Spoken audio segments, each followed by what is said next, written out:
गुस्सा करे तो हाथ उठावे, प्यार करे तो टंगड़ी रे।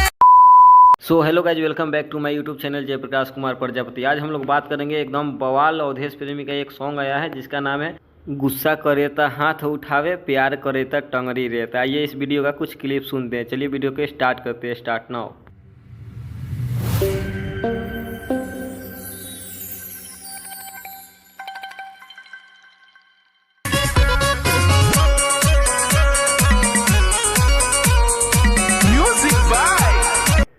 आप लोग जैसे कि देख सकते हैं, इस गाने का मतलब है एक सहेली अपने दूसरे सहेली से उसके पति के बारे में पूछ रही है, बस दूसरा कुछ नहीं है। गाना बहुत ही अच्छा है, एक बार जाके जरूर सुने। यहाँ हमारे डिस्क्रिप्शन में लिंक दिया गया है, वहाँ से भी जाके सुन सकते हैं।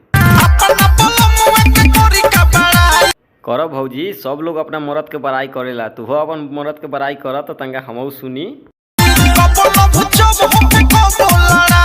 कोनो बात नहीं खे भौजी, जहाँ प्यार होला उतहीं लड़ाई होला, टेंशन नहीं खे। आगे बताओ का भइल। वाह भौजी, बड़ा बढ़िया बड़ाई करत तारू। भौजी गोल गोल मत घुमाव, साफ साफ बतावा का करेला। आ प्यार करेला जब जब का उठावेला।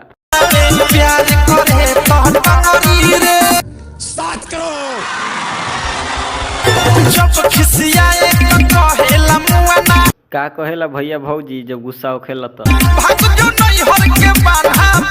आ जब गुस्सा न रहेला तब का कहेला भौजी? बोलो भौजी, आगहू बोलो, सुनत बानी। वाह क्या सीन है। गुस्सा करे तो हाथ उठावे, प्यार करे तो टंगड़ी रे।